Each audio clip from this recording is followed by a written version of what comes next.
एक छोटा सा नगर था जिसमें थोड़े ही लोग थे और किसी बड़े राजा ने उस पर चढ़ाई करके उसे घेर लिया, उसके विरोध में बड़े मोर्चेबंदी कर दी।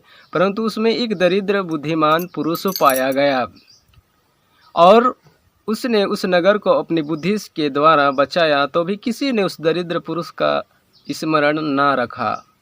मसीह में भाइयों और बहनों, किसी ने भी उस गरीब को याद नहीं किया, किसी ने भी उसका धन्यवाद नहीं किया। उस नगर पर क्लेश था, संकट था। उस गरीब दरिद्र पुरुष के पास बुद्धिमान था और अपने बुद्धि से उस नगर को बचाया, पर किसी ने भी उसको स्मरण नहीं किया।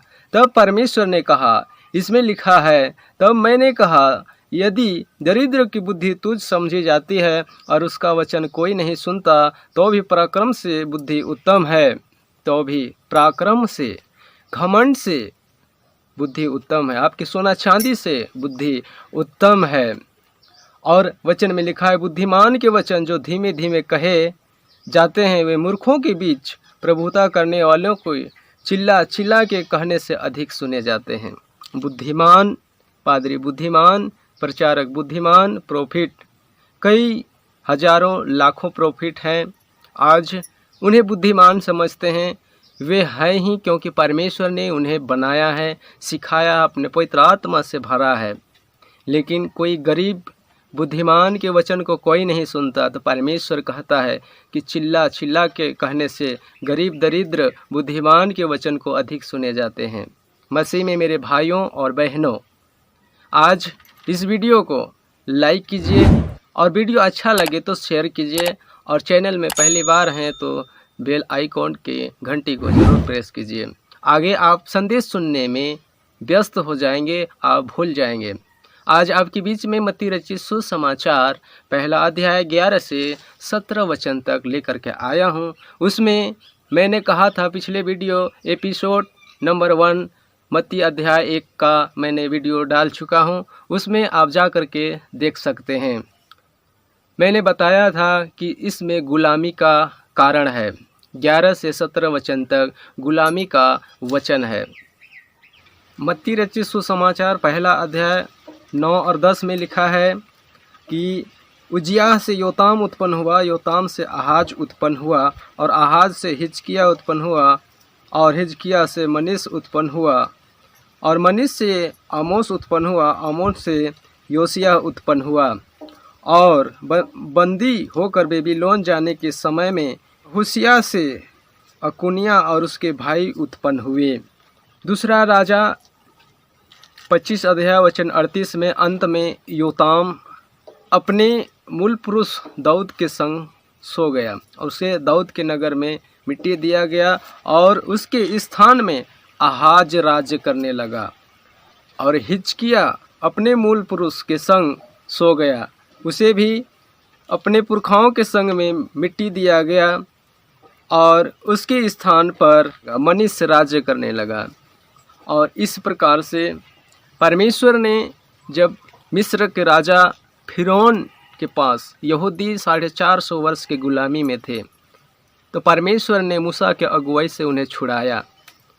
परमेश्वर ने उन्हें छुड़ाया और परमेश्वर का विरोध फिर भी वो लोग चलने लगे। परमेश्वर की व्यवस्था और उनकी आज्ञाओं का उल्लंघन किए, आज्ञाओं का उल्लंघन करते रहे, और परमेश्वर ने बचा करके लाया। और यरूशलेम में लोग, जितने भी जात के लोग थे, यहूदी लोग थे, उनके संग में और भी लोग थे, उनको परमेश्वर ने उस राजाओं से छुड़ाया।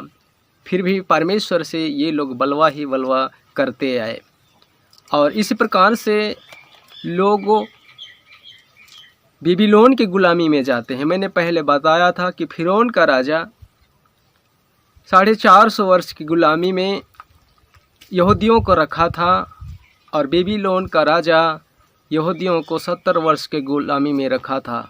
ये वचन परमेश्वर ने अपने दास यिर्मयाह नबी से भविष्यवाणी किया था। यरूशलेम में जितने भी राजा थे परमेश्वर के खिलाफ में थे, जितने भी लोग यरूशलेम में बसे थे, उस नगर में जितने भी लोग थे, परमेश्वर का विरोध और परमेश्वर का आज्ञा का उल्लंघन किया करते थे। और परमेश्वर ने अपने यिर्मयाह नबी से भविष्यवक्ताओं से भविष्यवाणी किया, बेबीलोन के राजा नबूकदनेस्सर के हाथों में मैं भेजूंगा और ये 70 वर्ष तक गुलामी करेंगे और मैं उन्हें शुद्ध करूंगा और मैं उसको लौटा करके लाऊंगा। आइए सबसे पहले आपके लिए एक वचन रखता हूँ। यिर्मयाह नबी की पुस्तक 23 अध्याय 14 और 15, इसमें इस प्रकार से लिखा हुआ है, परंतु यरूशलेम के नबियों में मैंने ऐसे काम देखे हैं जिनसे रोंगटे खड़े हो जाते हैं, अर्थात व्यभिचार और पाखंड वे कुकर्मियों को ऐसा हिया बांधते हैं कि वे अपनी अपनी बुराई से पछताव भी नहीं करते। सब निवासी मेरी दृष्टि में सदोमियों और अमरियों के समान हो गए हैं। इस कारण सेनाओं के यहोवा यरूशलेम के भविष्यवक्ताओं के विषय में यो कहता है, देख मैं उनको कड़ी वस्तु खिलाऊंगा और विष पिलाऊंगा, क्योंकि उनके कारण सारे देश में भक्तिहीनता फैल गई है।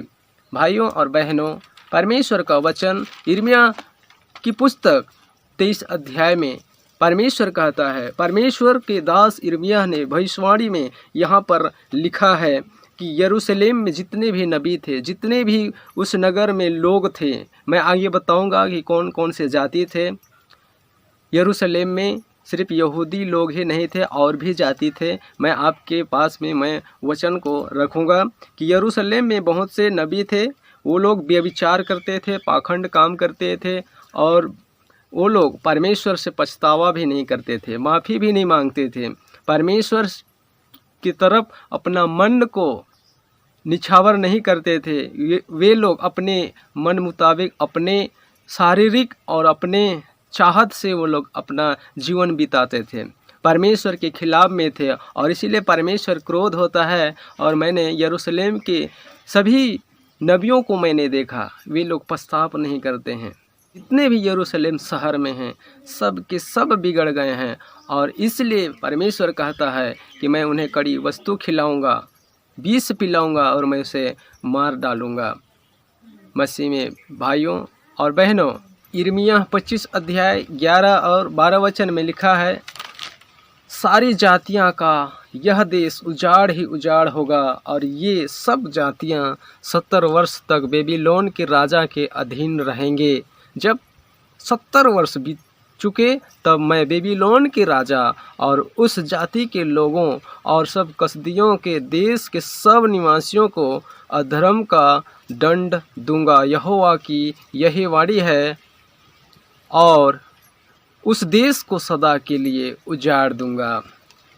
परमेश्वर का वचन यिर्मयाह नबी के द्वारा लिखा गया है कि मैं उस देश को उजाड़ करूंगा। जितने भी उस नगर में वासी, जितने भी वास हैं, अन्य अन्य जाति हैं, हर एक को मैं उस बंधुआई में भेजूंगा। 70 वर्ष की गुलामी के लिए मैं भेजूंगा, 70 वर्ष तक। और जब तक 70 वर्ष नहीं पूरा होगा, तब तक मैं उसे शुद्ध नहीं करूंगा। 70 वर्ष पूरा होने के बाद में मैं उनका गुनाह को माफ़ करूंगा, मैं उसे शुद्ध करूंगा, और उसी नगर में फिर से मैं यरूशलेम में फिर वापस बसाऊंगा।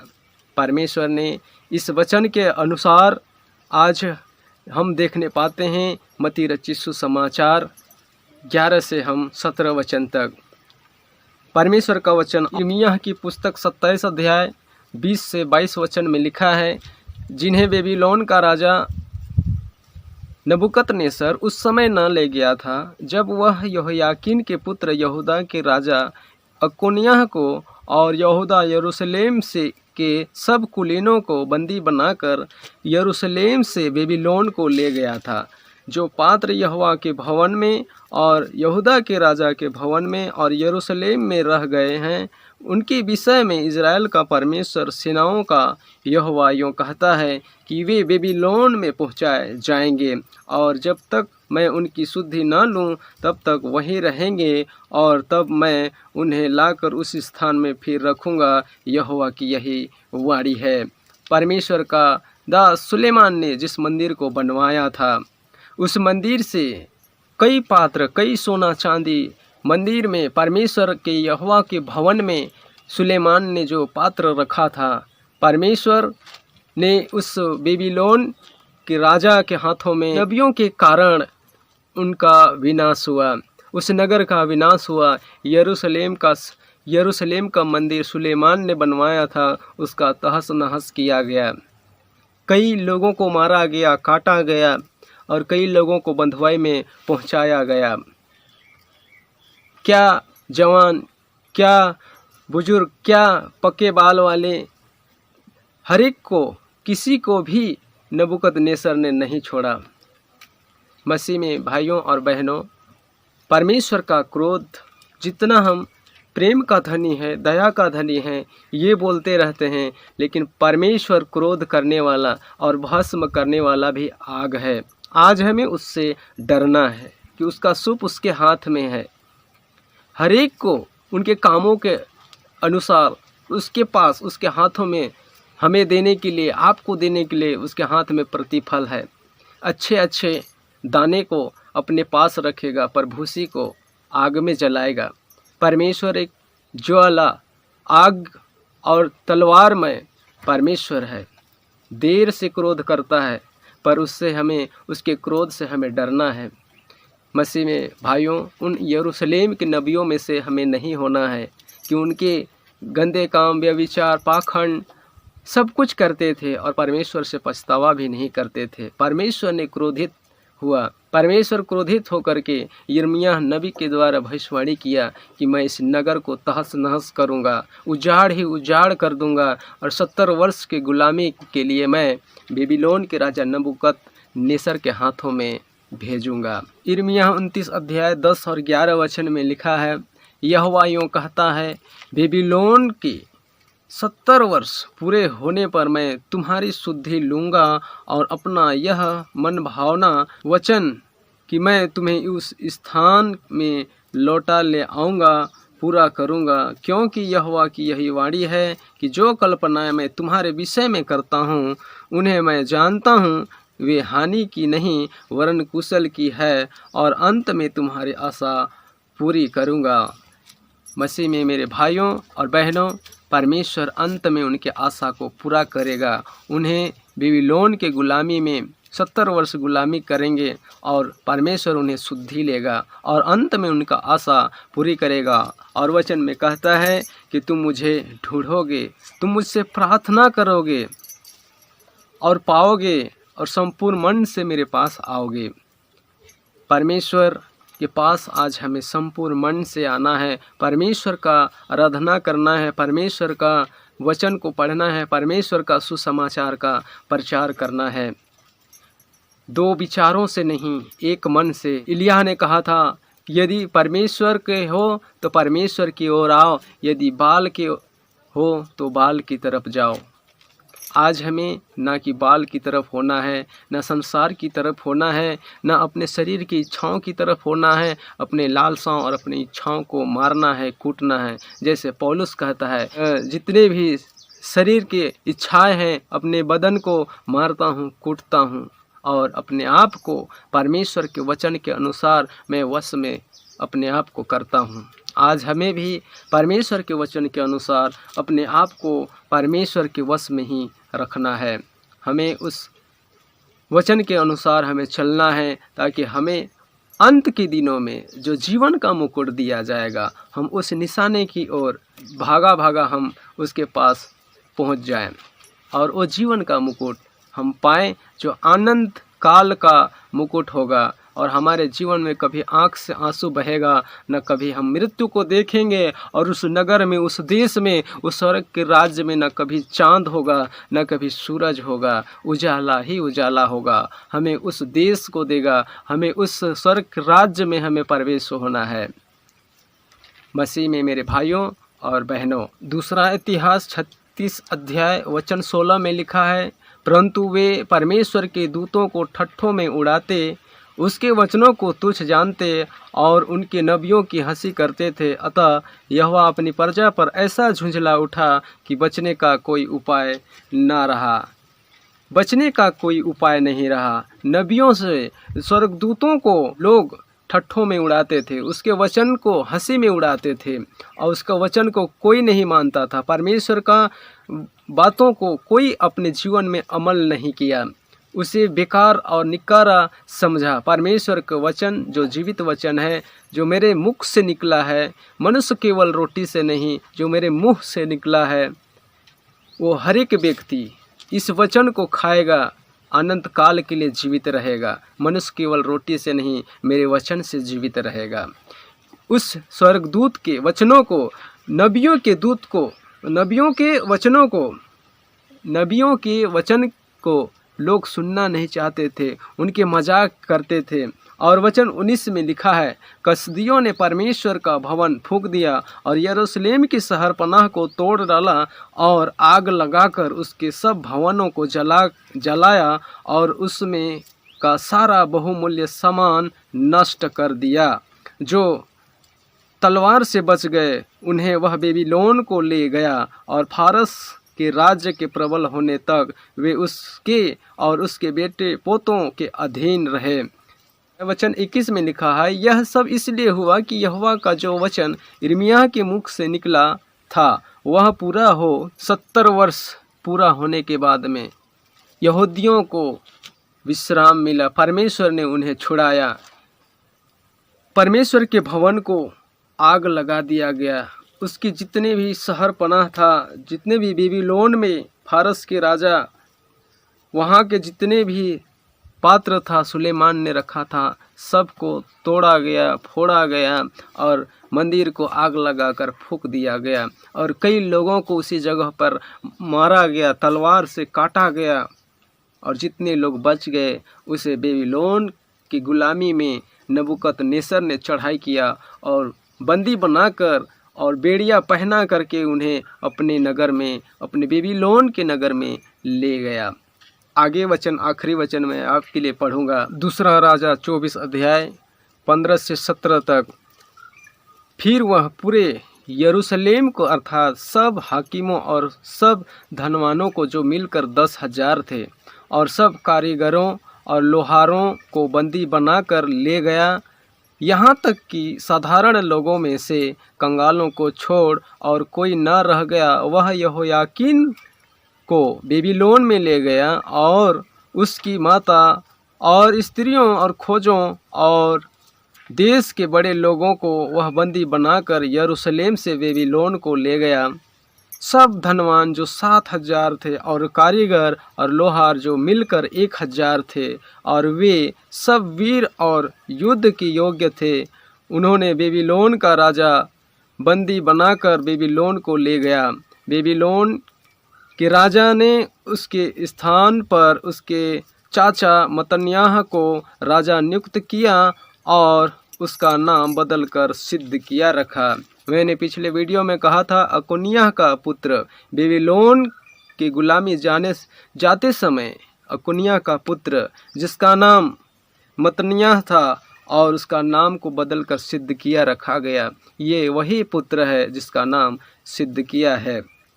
मेरे भाइयों और बहनों, हम देखते हैं 17 वचन में लिखा है, मत्ती रचित सुसमाचार 1 अध्याय वचन 17 में लिखा है कि इस प्रकार अब्राहम से दाऊद तक 14 पीढ़ी हुई और दाऊद से बेबीलोन को बंदी होकर पहुंचाए जाने तक 14 पीढ़ी और बंदी होकर बेबीलोन को पहुंचाए जाने के समय से मसीह तक 14 पीढ़ी।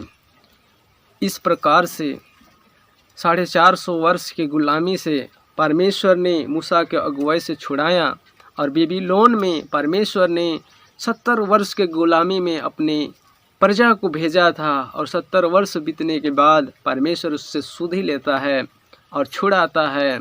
और इस प्रकार से अब्राहम से दाऊद तक 14 पीढ़ी हुई और बेबीलोन में बंदी होकर पहुंचाए जाने तक 14 पीढ़ी और बंदी होकर बेबीलोन को पहुंचाए जाने के समय से मसीह तक 14 पीढ़ी। इस प्रकार से मत्ती रचित सुसमाचार 1 अध्याय 11 से 17 वचन तक हम सीख सकेंगे। जितना आपको सीखना है, समझना है, आप वचन को भी पढ़ करके सीखें ताकि अधिक समझ में आ सके और इस वचन को आप गहराई से एक्सप्लेन भी करने पाएंगे। मैं इस वचन को सही रूप से समझा नहीं रहा हूँ क्योंकि वचन इतना लंबा और कठिन है कि हमारे खोजने में हमारे बुद्धि की कमी, हमारे समझ की घटी, लेकिन आप इसे मेहनत करें और आप मुझसे भी अच्छे से अच्छे आप संदेश को दे सकते हैं। इस वचन को, इस उपदेश को लोगों को प्रचार कर सकते हैं। परमेश्वर आज का इस वचन पर बहुत आपको आशीषित करें। परमेश्वर का राज्य बढ़े और आप सभी को यहीं तक मैं आज का वचन आपके लिए रखता हूँ। परमेश्वर इस छोटे वचन पर बहुत आशीषित करे। आमीन।